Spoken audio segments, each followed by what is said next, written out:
You are listening to the Foreign Policy Focus podcast. We cannot wait for the final proof. The smoking gun. It could come in the form of a mushroom cloud. Haven't you driven enough people from their homes already? Bulldoze their villages, seize their property under laws they had no part in making. Now working in Libya with friends and allies, we've demonstrated what collective action can achieve in the 21st century. Now the host of the show, Kyle Ansel. This is episode 341 of the Foreign Policy Focus podcast. On today's show, I'm talking about the break-in at the North Korean embassy in Madrid. I want to cover some new planning being done for regime change operations in Venezuela and some stories out of Israel, including the president wanting to name a new settlement in the Golan Heights after Donald Trump. Please take the time to share the show or recommend it to a friend. You know, the show needs to continue to grow, and the way it does that is by people taking the time to, go on social media and share the show or, verbally or whatever, message or say, hey, check this out, listen to it. I think it's important because I think if people know the crimes that the government is committing overseas, they will at least be far more opposed to them than they are now when they have absolutely no idea that they're going on. And so, maybe we could end a couple of these wars. If you're looking to share the show online, the best place to find it is at the Libertarian Institute, where the show and my daily news roundup are published there, libertarianinstitute.org. If you're a libertarian, make sure you're checking out that website because there's a ton of great content on it, even other than foreign policy stuff. Of course, it's run by the great Scott Horton and Sheldon Richmond. All right, now let's get into it. North Korean embassy stuff first. So remember back a couple weeks, I think 10 days before the Hanoi summit, there's a break-in at the North Korean embassy in Madrid. Now, from what I remember, there wasn't a whole lot of initial coverage of that break-in as far as any kind of coverage the U.S., North Korean, and just North Korean general was getting. It was kind of all focused on the Hanoi summit. There was, I would say, a lot of optimism going into the summit as far as those of us who believed some kind of progress could be made. Indications like the head of the U.S. saying the U.S. was ready to take some step-for-step actions with North Korea as far as relieving sanctions before, the complete and total denuclearization.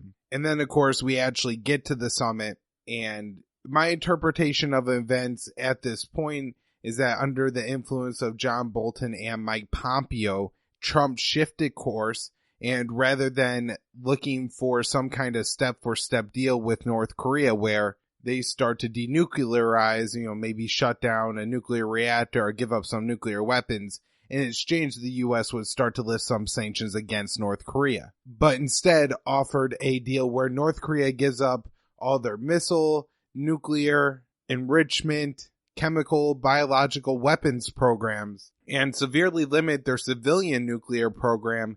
And then the U.S. would lift some sanctions, which was obviously a non-starter for Kim Jong-un to begin with. And, I have to believe that he wouldn't have bothered to show up to the meeting if he thought that would be the outcome. Now, after the Hanoi summit happens, I start to see a little bit more reporting of this North Korea embassy break-in. The best article I found so far on it is from Moon of Alabama. It's from a few months ago. This break-in, I believe, happened February 22nd. So this was probably written right around the 1st of March. And, he goes through details about the break-in, the group that was likely behind it. It's a North Korean liberation group.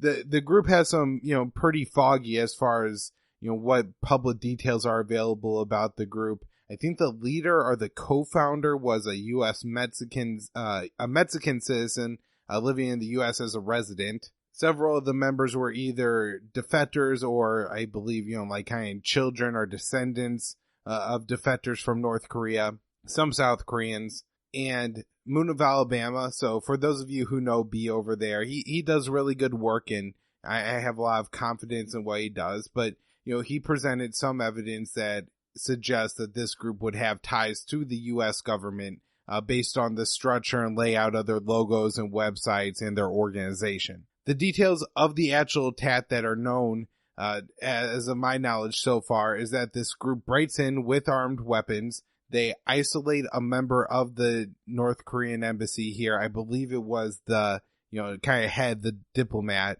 In the reports I've read, but I haven't seen any evidence of this, there was, assaults and violence committed against the staff of this embassy by the intruders, and then they left. Now, we find out here that Spain is actually charging an American with stealing electronic equipment from the embassy, so it seems that maybe they did take some equipment. I hadn't read that from earlier reporting.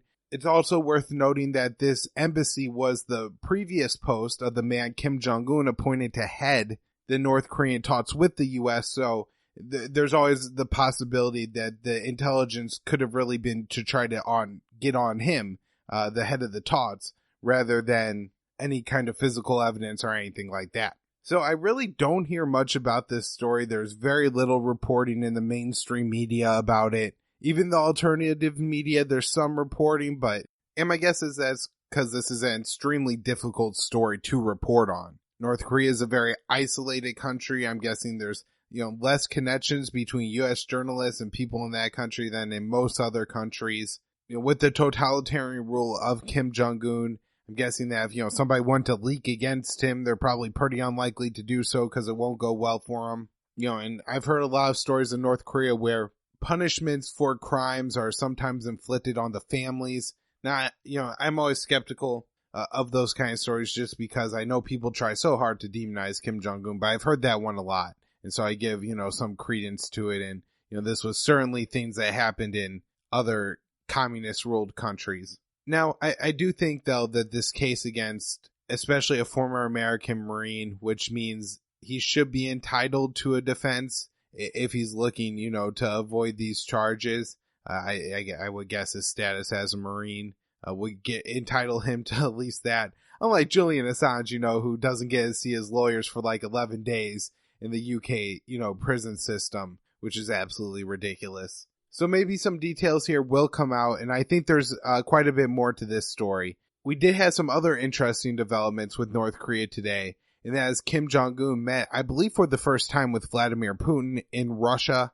I haven't got a chance to go through the press conferences and reports on what exactly happened and if any deals with any kind of actual meaning were signed here, but it could be that Kim Jong-un, after really the insult that he, found going to Hanoi, has reached out to Vladimir Putin as a way to reconnect with the international community. I mean, I guess it's possible that Kim Jong-un realized that, any deal with the Americans wouldn't be firm enough. And so, he needs to, seat somebody else. And if Russia is able to cut some kind of deal, of course, the problem is the U.S. could always veto it at the UN. But, maybe we could start to see some nuclear reduction here on the Korean Peninsula. And also, I think what's going to bring, the kind of regime change to North Korea that's really for the better is exposure of the North Korean people to the rest of the world, which is far less oppressive. Even if you're talking about like them being exposed to Russia, I mean, there's a big difference between living in Moscow and living in Pyongyang. So I think those are the way we get steps taken in the right direction as far as personal liberties, freedoms, free markets go for North Korea, and not any U.S. regime change efforts. In that North Korea stuff, I did mention that Assange has gone 11 days without seeing his lawyer. I saw a tweet by somebody affiliated with WikiLeaks here on the 25th that said Assange, I guess, either had contacted his lawyers, but his lawyers felt confident that they now had regular visits scheduled with Assange, and I believe he's having a visitor, which it kind of seemed like specified outside of his legal team. So maybe a family member, I know his mom's really involved, or potentially a journalist that, wants to cover what's happening to him, and Assange needs to tell his story. As he meets with his lawyers, we may get more details about what kind of medical treatment he's receiving in jail, which would be very important, what the conditions are, how much solitary confinement, if he's, allowed outside and able to read and stay connected, to news and stuff like that. While Assange rots in a jail cell, the weapons makers at Lockheed Martin continue to enrich themselves. Over $14 billion in sales during the first quarter of 2019. This translates into billions of dollars in profits. Of course, we had this corrupt F-35 program where we're designing a very flawed plane. And, while Americans are going to sink over $1 trillion into this project, in fact, the lifetime cost has gone up another, I think, $76 billion. which, is only going to go up and up and up because Lockheed goes, buy more planes, buy more planes, buy more planes. So the SEAL is accused of murder and spraying villages with bullets, just terrible stuff like that. Of course, the people here should be commended for bravery are those who, kind of went against the called suggestion of their commanders not to come forward about this and made a stink about it anyways and said, hey, something has to be done here. And now, justice may be done because of those, pretty heroic actions when you think about the culture of the U.S. military and what it probably meant, to snitch on one of your peers like that. All right, Venezuela stuff here. Juan Guaido, that guy is still hanging around Venezuela apparently and is trying to organize some major marches for May 1st. As of now, I have no indication on how much people are, looking to turn out for it, if there's any potential for violence, or if this is just going to be a fizzle. If it does fizzle, that to me would be an indication of, at least the end of Juan Guaido's attempt to overthrow the Maduro government, not necessarily that the Americans would then have enough shame to say, all right, well, you won this round and we'll give you another, I guess, 20 years before we try again or something like that. But one thing going on in the United States, and this was reported on by Matt Blumenthal, somebody, I guess, gave to him the check-in sheet from a CSIS meeting that included people from USAID, former Southcom commanders, and a whole bunch of the, kind of think tankers that you would expect to advocate for regime change in Venezuela. The topic of the event was a roundtable focused on the use of military intervention in Venezuela to have an outcome of regime change. Now, hopefully something like Mads Blumenthal reporting on this could help to, kind of slow the motion here, exposing this, because as Matt says in his reporting, the people certainly didn't want this information exposed. So it's really, important that it gets out there. This will be linked to in the show notes page. We still don't know what was, talked about at the meeting. And I'm not saying that, this was the meeting planning the U.S. war in Venezuela, but it's a momentum kind of thing. And, everybody has to get involved here. They have the round table. They adopt this narrative, how they're going to explain to the American people that Maduro absolutely has to go. Something that I've been listening to Scott Horton talk about recently with the Waco situation is that the U.S. government kind of builds this very traditional narratives as the reason for having to go and commit a violent act. So whether it's David Koresh in Waco, Saddam Hussein, Muammar Gaddafi, Kim Jong-un, Nicolas Maduro, that these people are crazy. I mean? They're not in their right mind. Maduro's a commie. Saddam was a crazy, evil dictator. Well, in that part it's true. But he, wasn't irrational. Kim Jong-un is, little rocket man irrational. Certainly, David Koresh is too invested in the Bible and it is irrational that way. And then they're bad to their own people. And this, often includes complete lies. Babies in incubators, Viagra so the troops could rape more. David Koresh was abusing the women and children. Maduro is starving his own people to death. This narrative isn't all that surprising. And so they need to, I guess, figure out what they're going to say about Maduro and his government, which could be completely false. So there's no reason to believe it. So great journalism there by Matt Blumenthal. And again, there will be an article linked in the show notes page there. The U.S. has deployed a second aircraft carrier into the Mediterranean Sea to combat Russia. They do this, and I guess they have some CNN guy come along and, he gets to have all this fun, being on this military ship out in the middle of the Mediterranean or something like that. But the real reason I want to bring up this article is because of the hook of the article is Russia is now carrying out military operations on NATO's doorstep. Now, the real hook should maybe be NATO's doorstep has become the border with Russia, to accurately reflect here that no, it's not the Russians who are now suddenly moving their front westward and are now, starting to threaten Germany or France.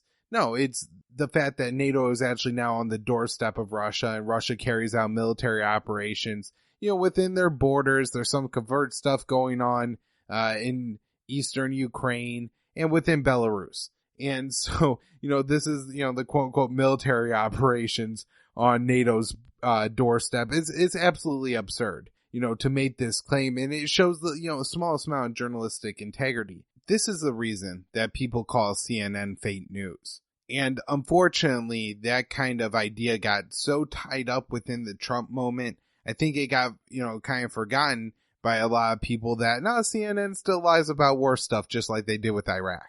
The U.S. has deployed 1,700 Marines to Australia for training missions. It's a pretty significant force to deploy in Australia. Again, there's never any debate about it in the United States. And, I don't think it's the kind of thing where American troops there are potentially, in danger of anything maybe than nature. Maybe a crocodile or a poisonous snake or spider or something. But at the same time, this is something that you would really like to see, like some individual debate on, and at least a discussion on, a news show or two about what the U.S. troops are doing there, why they need to be there. Yeah, and a lot of these cases is probably taking people away from their families, friends, their support system, and so it could be pretty disruptive to their lives. And there should be a good reason for it if we're going to send so many men to a foreign country. In Myanmar, there's 2 Reuters journalists who were arrested while covering the ethnic cleansing of the Rohingya people and then were jailed. And they were kind of captured and have been tied up in this whole year against the journalists with Jamal Khashoggi and, Trump saying mean things to Jim Acosta. But at the very least, to my interpretation now is that these people are, actually trying to do some exposing of crimes committed against the Rohingya people. There wasn't a whole lot of violent bias here, and they did good documentation, kind of exposing the trenches, because I don't know if you remember back to the time that this was happening. I believe this is in kind of late summer 2017. I'm talking about on the show that, we had these claims that there's this ethnic cleansing going on. Possibly you have actually Myanmar government soldiers forcing the Rohingya people to destroy their own houses to then record video of them, firebombing their own houses to create a lot of misinformation. So this on the ground kind of reporting wasn't important at the time, and, still is now. The fact that they're going to be doing 7 years for it is significant. There's been some condemnation of this event internationally. Not, I feel like, a whole lot of pressure coming from the United States. This may be in part because the current civilian leader of Myanmar was a woman really celebrated by the Obama administration and put up on a pedestal kind of in that international community. So it may be a little bit of egg on their face to admit that, she was part in this, at least the cover up of this ethnic cleansing. Killed thousands, forced over 1 million, I believe, out of Myanmar and into Bangladesh and into refugee camps. And certainly there's been people who have died in those refugee camps, and it should also be attributed to this ethnic cleansing campaign. In Saudi Arabia, you had the mass execution of 37 people on one day accused of terrorism, and then the displaying of the head and body of one of those killed as a sign of, not to commit these crimes. Now, a whole lot of transparency coming from the Saudi court systems. From my understanding that the trials, to the extent that there were some, were pretty sham trials. This is the biggest mass execution. 2016, when Saudi Arabia executed close to 50 people, mostly Shiites. Same thing this time, including religious leader. I believe his title was cleric, Nimar al-Nimar. I could be pronouncing that way off, but this was a big deal that caused a lot of unrest in the Middle East. Protests, I think, in Iran forced the Saudi embassy to shut down. And, this was pretty clearly one of those political executions. It seems that, and I haven't read any individual cases of this, but from reporting that there's a lot of suspicion that, these people weren't given fair trials. And again, a lot of people of the Shiite minority group there are typically repressed by the government there. In Afghanistan, for the first 3 months of 2019, the Afghan government killed more civilians than militant groups. This would, Taliban, ISIS, whoever else is running around Afghanistan. I think it, really goes to show how poor the Afghan government is doing right now, if that's the situation, that they have to carry out all these very broad attacks to try to beat back the Taliban, when the Taliban are, less likely to kill civilians now. A 16-year-old Palestinian boy was shot in the legs while he was handcuffed and blindfolded, trying to escape Israeli forces who accused him of throwing stones. one of the reasons why I decided to talk about this on the show is also to acknowledge that this was run on by Fox News. And while there was kind of the spin here where I guess after the military personnel shot the boy, they gave him medical treatment, and the father said, well, I'm happy that, they provided medical treatment to my boy, but they shouldn't have shot him. That line was included in the write-up, so that was interesting, but this is not something that I would have expected to see on the Fox News website. A U.S. soldier in Iraq has died. Really, all the details that we know are as a non-combat fatality, or at least that's what the government's claiming. Putting it in that category probably helps it from going against stats that say, so many Americans were killed in Iraq this year. But if this guy is now isolated from his friends, family, depression, PTSD, or trauma going on right now from being in an active war zone, a lot of these guys, it's not their first tour of duty. So, now they're back in a war zone with the previous trauma. Very unhealthy situation to be in. And that guy, ends up taking his own life. I mean, really, that's a casualty of the war, because he wouldn't have been and shouldn't have been there in the first place if it wasn't for the war. Benjamin Netanyahu said that he's going to push forward a resolution or bill or whatever it is in the Israeli Knesset to try to get a new settlement in the Golan Heights to be named after Donald Trump, because Donald Trump recognized the Golan Heights as Israeli territory. In one sense, it may seem like a positive here, but it may be too much. This is one of those things where when people found out that the Clinton Foundation was taking donations from governments like Saudi Arabia and Qatar and, receiving speaking fees from companies that would later either have business with the State Department or have transactions approved by the Hillary State Department, or Hillary Clinton giving speeches to big banks leading up to the election and receiving huge amounts of money in return. Even though they say that this is all on the up and up, everybody knows this corruption. And so if Donald Trump recognizes the Golan Heights as Israeli territory, people may see through that pretty easy if they start naming settlements there after Trump. South Korea is sending a delegation to the United States to lobby for an extension on waivers from U.S. sanctions on Iranian oil exports. Seems unlikely that the U.S. will give it, but given the situation with the U.S. really not giving South Korea what they want on North Korea, they may be obliged to continue at least sanctions relief in that sense. Still looking into how all the sanctions will play out. I saw an Indian official saying that they were preparing to line up oil from other buyers to replace the oil that they import from Iran. I haven't, seen an official statement from the Indian government saying that they were going to make decisions one way or another, or if maybe Indian companies decide not to buy Iranian oil in fear of secondary sanctions directly on them from the U.S. The U.S. sanctions against Iran are also having other effects. Members of the IRGC have been blocked from Facebook and Instagram.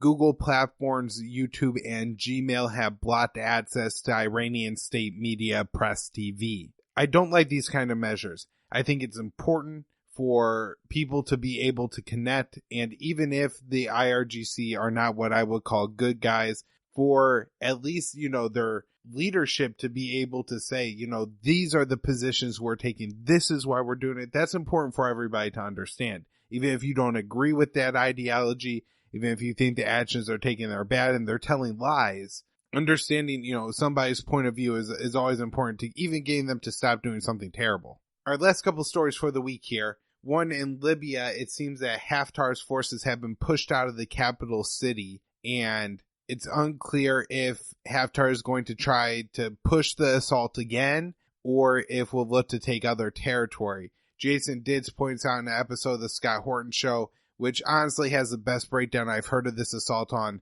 Tripoli so far, so I'll link to it in the show notes page, that in the past, Haftar's solution to not making success in a certain area of Libya has been to attack another. All right, last thing I have for the week, and that is on Monday's show, I kind of ended on a gloomy note, pointing out all these different places in Africa with a lot of instability, saying that, I was really worried about it here. Now, Patrick Coburn has some optimism for us, and I'll link to his episode in the show notes page, but the gist of the article is the people have learned from the failed Arab Spring protest, And in situations like Sudan, they're not settling for a military rule.